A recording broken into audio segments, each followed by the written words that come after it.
What do I do every day, Mum? What do I do? Get up, catch the bus, go to work, come back home, eat chips and go to bed. Is that it? It's what the rest of us do. But I can't. Why? Because you're better than us? No, I didn't mean that.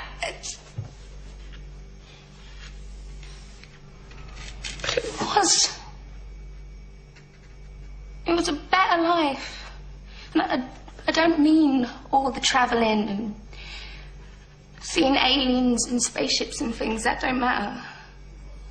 The doctor showed me a better way of living your life. You know he showed you too. That you don't just give up. You don't just let things happen. You make a stand. You say no. You have the guts to do what's right when everyone else just runs away. This is today's flat Earth. The fact that we live in the cutting edge of human evolution. The cutting edge of how far humanity has come. Turning a planet of enormous beauty into a shithole ain't the cutting edge of human evolution.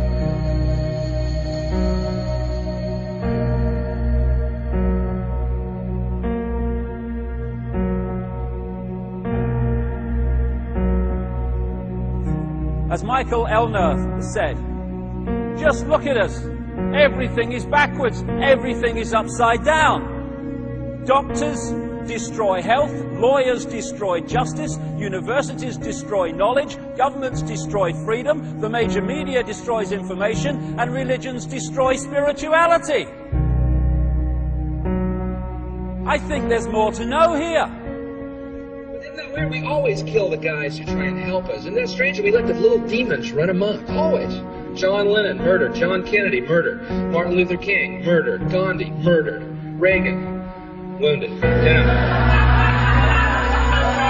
Bad fucking choice. You find that people that are in positions of apparent power, like prime ministers and presidents, are actually puppets of the real power, which doesn't put itself on public display. Why would it? I mean, does anyone really think that George W. Bush is running America? He probably couldn't tie his shoelaces, never mind run a country. I have this feeling, man, because you know there's a handful of people actually run everything. That's true. It's provable. It's not I'm not a conspiracy nut. It's provable. Handful, very small elite run and own these corporations, which include the mainstream media. I had this feeling who's ever elected president, like Clinton was, no matter what the promises you promise on the campaign trail, blah, blah, blah, when you win, you go into this smoky room with the 12 industrialists, capitalist scumfucks who got you in there, and you're in this smoky room, and this little film screen comes down, and a big guy in a cigar, roll the film. And it's a shot of the Kennedy assassination from an angle you've never seen before. It looks suspiciously off the grassy knoll. And in the film, the screen goes up and the lights come up and they go to the new president. Any questions? Just what my agenda is. First we bomb Baghdad. You got it. What I am is frustrated at watching Orwell's 1984 unfold in front of our eyes by the day, while people focus on who shot Phil Mitchell. That is frustrating, because my children and your children, thank you, are going to have to live, indeed, in the timescale, so are we, because we're living in it now, when the most basics of freedoms are being taken away. The average man and woman is in a trance. They get home from work, they don't even talk to their children. They turn the television on, and they let those corporate messages set the agenda in their lives. All you ever hear about in this country is our differences. That's all the media and the politicians are ever talking about, the things that separate us, things that make us different from one another. That's the way the ruling class operates in any society. They try to divide the rest of the people. They keep the lower and the middle classes fighting with each other so that they, the rich, can run off with all the fucking money. fairly simple thing happens to work. You know, anything different, that's what they're going to talk about. Race, religion, ethnic and national background, jobs, income, education, social status, sexuality, anything you can do, keep us fighting with each other so that they can keep going to the bank. Divide and conquer is the motto. And as long as people continue to see themselves as separate from everything else, they lend themselves to being completely enslaved.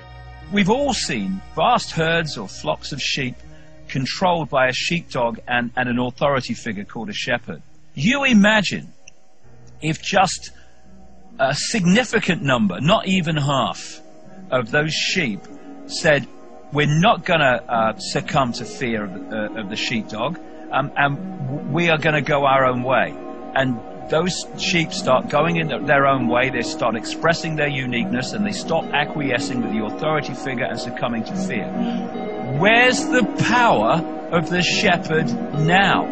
Where's the power of the sheepdog now? They have no power except in acquiescence by the mass of the sheep to the perceived power that they have. We need to start seeing humanity in these terms very, very quickly. I've seen these ants do great things. And year after year, they somehow manage to pick food for themselves and you. So who is the weaker species? Ants don't serve grasshoppers. It's you who need us.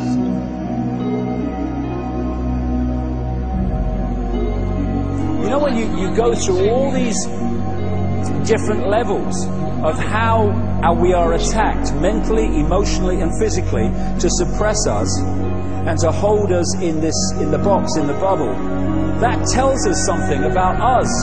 What people don't realize. Oh, it's negative. No, it's not negative. It's extremely positive if you want to use those terms. Because it's telling us who we really are.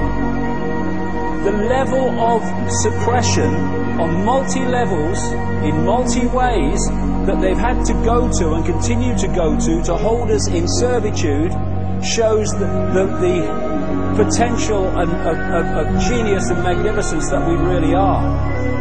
And that's our natural state. This is the difference between the power of our Creator and anything else, particularly evil. That you can go into a pitch black room full of evil, full of darkness, and light a little candle, and instantly that darkness flees. But you can't do the opposite. You can't go into a well-lit room full of truth and wisdom and righteousness and joy and health and harmony with the universal power. You can't take any amount of darkness and go into that well-lit room and have any effect whatsoever. That is the metaphor which I frequently think of when I think that I'm not empowered. It is the greatest lesson for me, and I think for everybody else, to know that we're on the winning side and that we're winning. Today, a young man on acid realized that all matter is merely energy condensed to a slow vibration, that we are all one consciousness experiencing itself subjectively. There is no such thing as death. Life is only a dream, and we are the imagination of ourselves. Here's Tom with the weather.